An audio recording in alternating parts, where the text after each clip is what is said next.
Halo teman-teman, berjumpa lagi dalam channel YouTube saya, Dwi Sucita. Kali ini saya akan membahas topik internalisasi Pancasila dalam pendidikan jasmani. Pendidikan jasmani bukan hanya bertujuan untuk kemampuan fisik, tetapi juga bisa menjadi sarana dalam pembentukan karakter berdasarkan nilai-nilai Pancasila. Mari kita bahas bersama. Pancasila adalah dasar negara dan pedoman hidup dalam berbangsa dan bernegara, termasuk dalam konteks pendidikan. Internalisasi Pancasila adalah proses penanaman nilai-nilai Pancasila dalam kehidupan sehari-hari. Menginternalisasikan Pancasila ke dalam pendidikan jasmani berarti menjadikan aktivitas fisik sebagai sarana untuk menanamkan nilai-nilai seperti kerjasama, sportivitas, dan rasa cinta tanah air. Melalui aktivitas fisik, nilai-nilai luhur dapat diinternalisasi dalam diri siswa, sehingga mereka tidak hanya sehat secara fisik, tetapi juga berbudi pekerti yang luhur. Internalisasi nilai-nilai Pancasila dalam pendidikan jasmani dapat dilakukan melalui sila-sila yang terdapat dalam Pancasila. Yang pertama adalah pada sila pertama, ketuhanan yang Maha Esa. Internalisasi dapat dilakukan dengan mengajak peserta didik untuk berdoa sebelum dan sesudah aktivitas.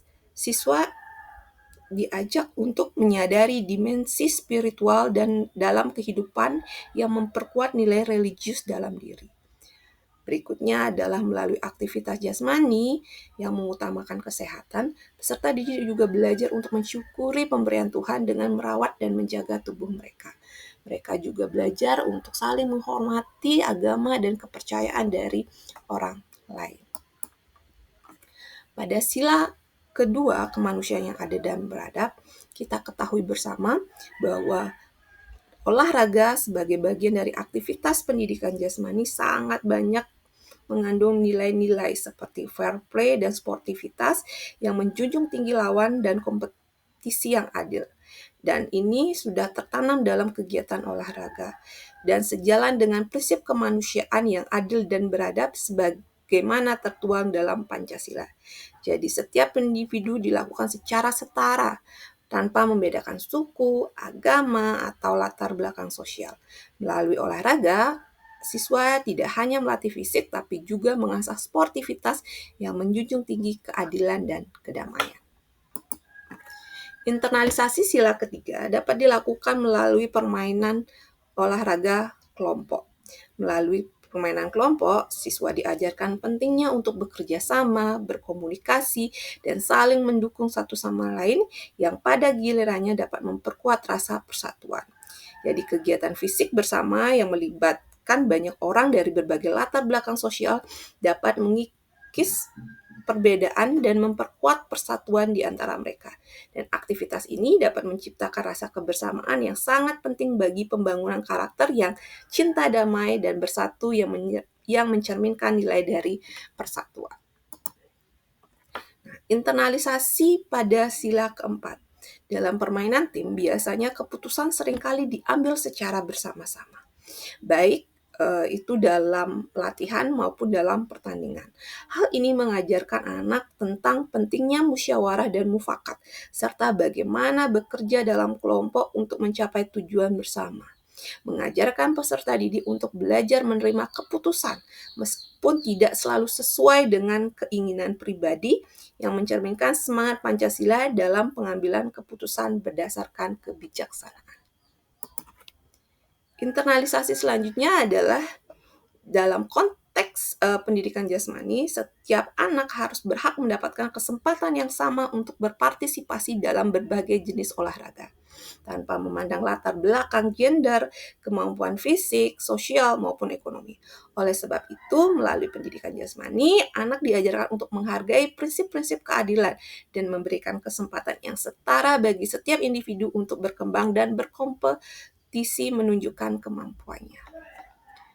Namun tentu saja dalam prakteknya internalisasi Pancasila ke dalam pendidikan jasmani menghadapi berbagai tantangan. Yang pertama adalah kurikulum pendidikan yang belum terintegrasi dengan nilai-nilai Pancasila. Banyak pihak yang masih menganggap bahwa pendidikan jasmani itu hanya fokus pada kemampuan dan keterampilan fisik. Nah, pandangan ini mengabaikan fakta bahwa Penjas bukan hanya tentang fisik, tapi juga tentang pengembangan karakter dan sosialisasi. Sebab dalam konteks ini fisik yang sehat harus didukung oleh mental yang kuat dan nilai-nilai yang baik. Sehingga mengabaikan aspek nilai dalam pendidikan jasmani justru akan menghasilkan individu yang tidak seimbang baik dari segi fisik maupun mental. Yang kedua adalah pemahaman yang terbatas dari pendidik. Guru seringkali fokus pada pencapaian aspek fisik dan keterampilan olahraga. Pemahaman yang kurang mendalam tentang bagaimana integrasi nilai-nilai Pancasila dalam aktivitas jasmani membuat internalisasi nilai tersebut kurang optimal.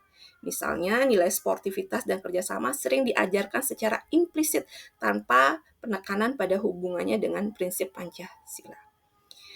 Selanjutnya adalah dominasi orientasi pada kompetisi. Dalam praktiknya, pendidikan jasmani seringkali menekankan aspek kompetisi dan pencapaian prestasi.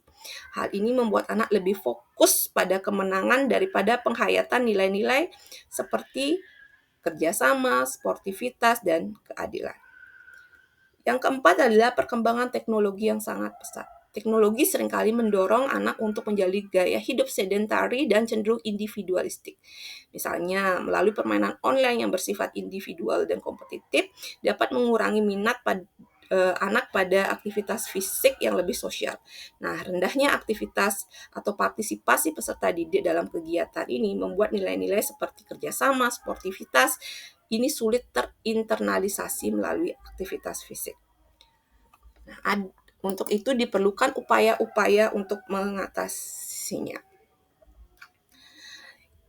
Guru perlu diberikan pelatihan untuk meningkatkan pemahaman mereka tentang bagaimana cara menanamkan nilai-nilai Pancasila dalam setiap aktivitas yang dilakukan oleh anak.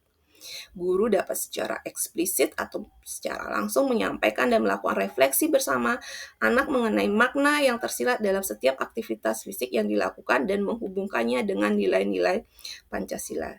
Jadi melalui proses diskusi dan refleksi, peserta didik diajak untuk memahami relevansi nilai Pancasila dalam kehidupan sehari-hari. Kurikulum juga harus dirancang berbasis Pancasila, didukung dengan sarana olahraga yang memadai, kerjasama dengan orang tua, dan masyarakat juga menjadi faktor yang penting dalam membentuk karakter siswa. Dan peserta didik harus diberikan kesempatan yang setara untuk terlibat dalam aktivitas fisik.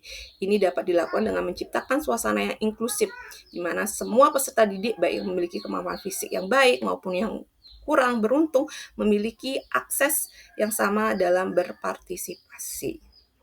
Dan dalam proses pendidikan jasmani, guru dapat mendesain aktivitas fisik sebagai sarana untuk menanamkan semangat pantang menyerah dan tekad untuk selalu memberikan yang terbaik dalam setiap usaha.